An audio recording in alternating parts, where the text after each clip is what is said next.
तो आज हम लोग बात करने वाले हैं Solo Leveling allies season 2 episode 13 के बारे में।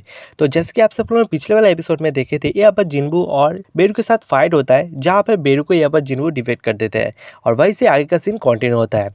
और यहाँ पर हम लोग को दिखाया जाता है बेरू का जो रैंक होता है वो जनरल रैंक होता है। और इस चीज़ को देखने के बाद जिन्बू काफ़ी ज़्यादा हैरान हो जाता है। ये वाला रैंक तो मैंने पहले कभी नहीं देखा। दरअसल ये हो सकता है एलिट नाइट से ऊपर का रैंक हो। और इसके बाद जिन्बू क्वीन एंड का यहाँ पर शैडो एक्सट्रैक्ट करने जा रहा होता है। तभी यहाँ पर बेरू उसको रोकते हुए कहता है, my king please give me a name. और इसके बाद जिन्बू सोच रहा होता है शायद ये बाकी सोल्जर्स की तरह ही अपने लॉयल्टी दिखा रहा है। और उसका जिन्बू कहता है, तुम कब से बोलने के लिए कैपेबल हो।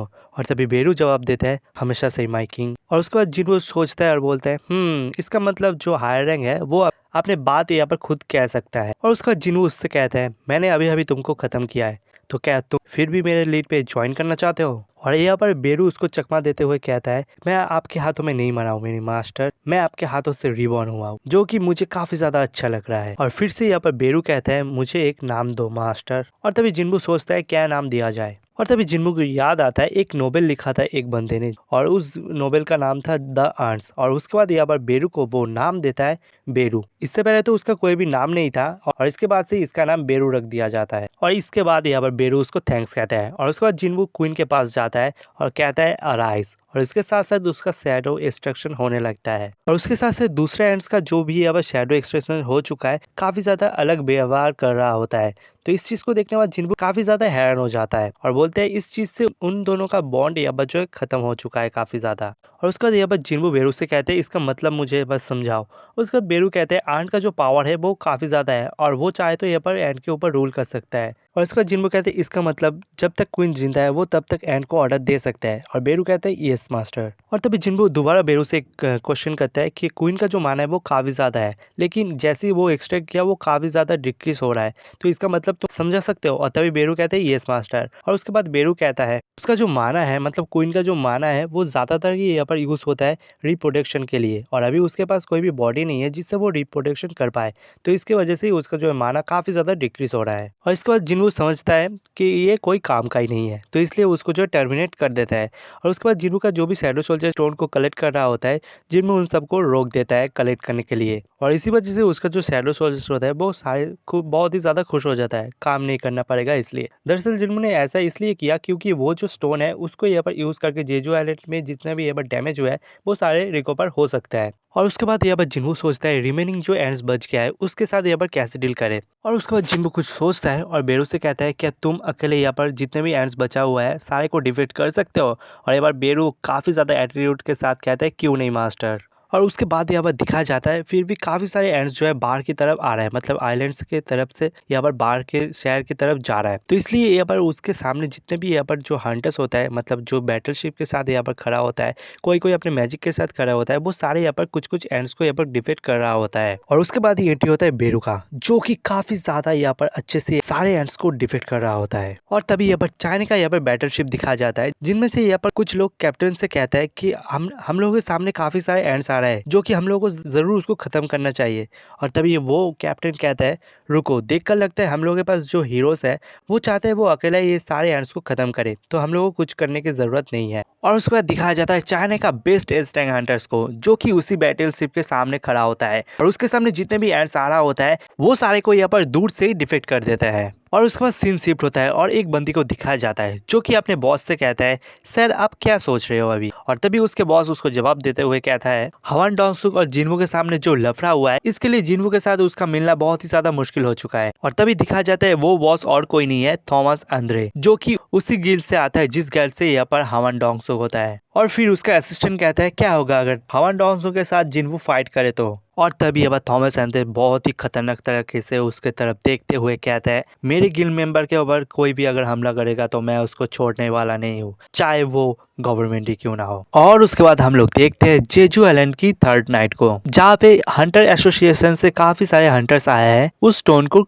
कलेक्ट करने के लिए, और वो लोग काफी सारा बात भी कर रहा होता है। और तभी दूसरे सीन में हम लोग को दिखा जाता है एक एंड्स जो उस सब लोगों को देखकर बहुत ही ज्यादा घबरा चुके हैं। और तभी पार्क की नजर उस एंड के ऊपर जाता है, जो कि पार्क उसी टाइम में उस एंड को खत्म कर देता है। और उसके बाद वो सभी को कहता है तुम लोगों को कोई भी चिंता करने की बात नहीं है, मैं यहाँ पर सबको प्रोटेक्ट करूंगा। और तभी पार्क की एक साथी को एक बंदे के ऊपर नजर जाता है। दरअसल वो बंदा नहीं है, वो एक मॉन्स्टर है। और तभी पार्क कहता है भाई तू है कौन। और तभी वो मॉन्स्टर कुछ बातें कर रहा होता है, लेकिन यहाँ पर कोई भी समझ नहीं पा रहा होता है उसके बातें। और तभी दूसरे साइड से एक चुटकी बजाता है और दिखाया जाता है दूसरे एक मॉन्स्टर को। और भाई वो जैसे चुटकी बजाता है, सबसे पहले तो जितने भी वहाँ पर हंटर्स था वो सारे बेहोश हो जाता है। और तभी वो बंदा मतलब वो मॉन्स्टर दूसरे वाले मॉन्स्टर से बात करते हैं और वो उससे कहता है तू ये सब क्यों कर रहा है यहाँ पर। और तभी वो बोलता है हम लोगों को कुछ भी करने की जरूरत नहीं है। और उसके बाद वो एक और चीज कहता है कि तुमने चेक किया।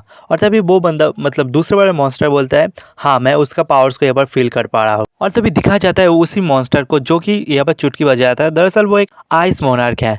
तभी वो कहता है वो ये सब क्यों कर रहा होगा। और तभी दूसरे वाला मॉन्स्टर कहता है क्या पता उसके दिमाग में अभी क्या चल रहा होगा। और इतना ही तुमको अगर जानना है तो तुम डायरेक्ट उससे क्यों नहीं पूछते हो। और ये दोनों में से एक होता है आइस मोनार्क और एक होता है बीस्ट मोनार्क। और उसके बाद आइस मोनार्क सबसे पहले एक गेट क्रिएट करते हैं और वहां से चले जाता है। और उसके साथ साथ यहाँ पर बीस्ट मोनार्क भी चले जाता है गेट क्रिएट करके। और उसके बाद हम लोग को दिखाया जाता है काफी सारे कैमरामैन जो कि फ्यूनरल में आया हुआ है।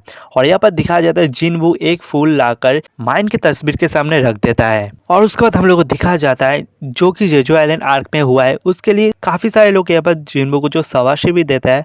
और उनमें से काफी सारे लोग यहाँ पर जो है उसको क्रिटिसाइज भी करता है, क्योंकि अगर वो पहले से ही उस रेड में पार्टिसिपेट करता तो यहाँ पर जो कॉन्सिक्वेंसेस हुआ था वो काफी ज्यादा कम होता। और उसके बाद वहाँ का सीन दिखाया जाता है जिनमें से काफी सारे लोग यहाँ पर रो रहा होता है, क्योंकि वो सब भी किसी न किसी को हरा है। और तभी यहाँ पर जिनवू वहां से चले ही जा रहा होता है, लेकिन तभी यहाँ पर जो है बाइक उसको रोकता है और कहता है मेरे को हमेशा से यकीन था एक सिंगल हीरो चाहे कितना भी पावरफुल हो वो अकेला एक वॉर को खत्म नहीं कर सकता। लेकिन रिसेंट कुछ दिनों के बाद से मैं ये सोचना शुरू कर दिया हूँ कि मैं गलत था।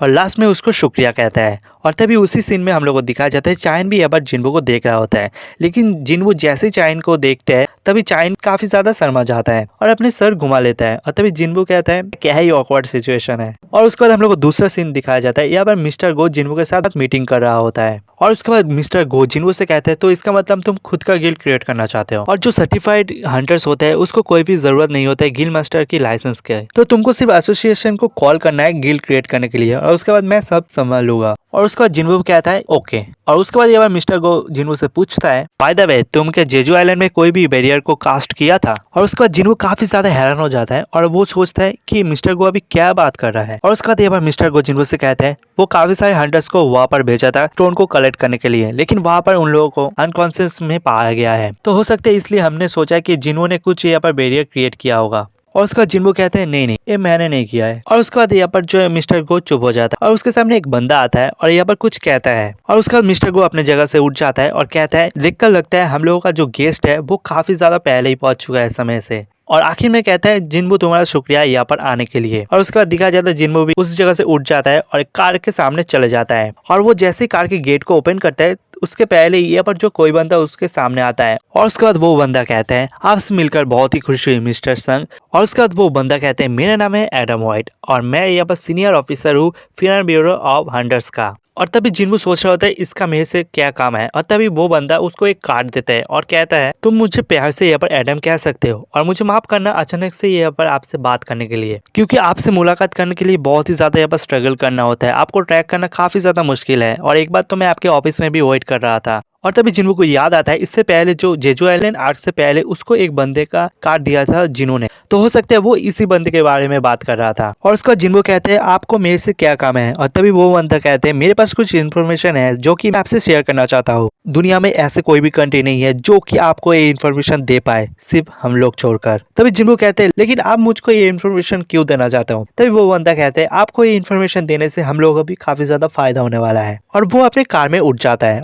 और उठते उठते उस बंदे को वो कहता है मैं बाद में इस चीज को लेकर सोचूंगा, अगर मुझे ये इन्फॉर्मेशन रिलायबल लगा तो मैं आपको जरूर कांटेक्ट करूंगा। और तभी वो बंदा कहता है मैं कितना बेवकूफ हूँ, सौदा करते हुए मुझे अच्छे हाथों को यहाँ पर छुपाना नहीं चाहिए था। और तभी वो बंदा कहता है क्या आपने कभी सुना है एक इंसान जो कि एक हंटर्स का एबिलिटी को बहुत ही ज्यादा इंक्रीज कर सकता है। और तभी इस चीज को सुनने के बाद जिनवू भी काफी ज्यादा हैरान हो जाता है। और उसके बाद हम लोग देखते हैं एडम के साथ यहाँ पर जिनवू उसी जगह पर पहुंच जाता है जहाँ पे जिनवू को ले जाने के लिए कोशिश कर रहा था। और तभी जिनबू माइकल से मिलता है और तभी दोनों यहाँ पर हाथ मिलाता है और खुद को इंट्रोड्यूस कर रहा होता है। और तभी एडम जिनबू से कहता है वो यहाँ पर माइकल का इंटरप्टर है और सबसे पहले वो दोनों बैठ जाता है और यहाँ पर माइकल एक फाइल देता है जिनबू की तरफ। और उसके बाद माइकल कहता है यूजुअली ये काम होने के लिए 1 से 2 साल लग जाता है, लेकिन ये सब मैं आपके लिए फ्री में कर दिया हूँ। और उसके बाद वो बंदा ऐसे ही यहाँ पर बिहेव करता है जैसे कि वो जिनबू अगर कुछ मांगेगा तो वो तुरंत ही दे देगा, लेकिन जिनबू को इस बात से कोई भी फर्क नहीं पड़ता है। और तभी वो माइकल से कहता है मैं यहाँ पर इसलिए आया क्योंकि एडम ने कहा था यहाँ पर आपके पास कुछ इन्फॉर्मेशन है मुझे देने के लिए, जो कि एक अवेकन बीइंग दूसरे अवेकन बीइंग का यहाँ पर पावर को एनहांस कर सकता है। तो क्या ये पॉसिबल भी है? और तभी माइकल हंसते हुए जिनबू को कहता है दरअसल हम लोग के पास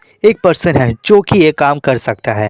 और तभी वो उसके पीछे जो बंदा होता है उसको इशारा करता है उसको बुलाने के लिए। और उसके बाद यहाँ पर जिनबू को कहता है दुनिया में सिर्फ एक ही पर्सन है जो कि किसी भी हंटर्स का पावर को इनहेंस कर सकते हैं, और मैं आपके सामने वो प्रेजेंट कर रहा हूँ जिसका नाम है मिस नूरमस लेनर। और तभी ये बार जिनबू मनी मन में उसको देखते हुए कहते हैं मैं देखकर ये बार कह सकता हूँ कि वो डिफरेंट टाइप का अवेकन बीइंग है। और तभी माइकल कहता है मिस नूरमा प्लीज अपने जो पावर को यहाँ पर जिनबू के सामने दिखाइए। और उसका नूरमा ये बार जिनबू को कहते हैं तुमको देखकर लगता है तुम काफी ज्यादा कंफ्यूज हो, और ये बात कॉमन है कि जो भी मुझे देखता है वो काफी ज्यादा यहाँ पर डाउट में रहता है, लेकिन तुमको जैसे यहाँ पर पता चलेगा मेरे पावर के बारे में उसके बाद तुम पावर के लिए मुझसे भीख मांगने वाले हो।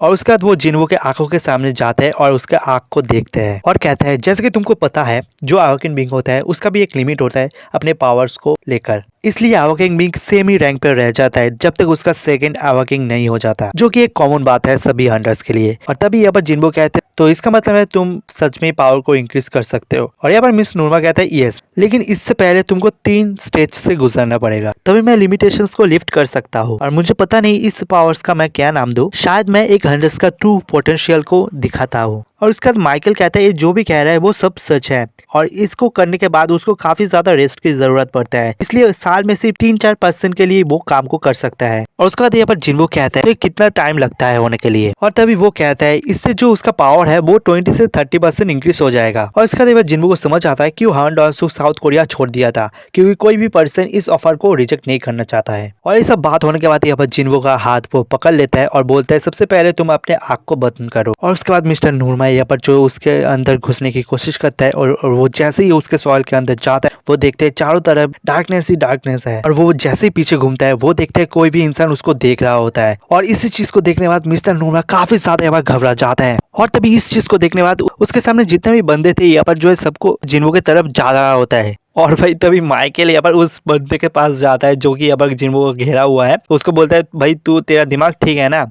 और उसके बाद माइकल जिनबू से माफी मांग रहा होता है, लेकिन जिनबू को इससे कोई भी फर्क नहीं पड़ता। तभी जिनबू सोच रहा होता है आखिर क्या हुआ मिस नूरमा को, और तभी मिस नूरमा काफी ज्यादा घबराया हुआ होता है।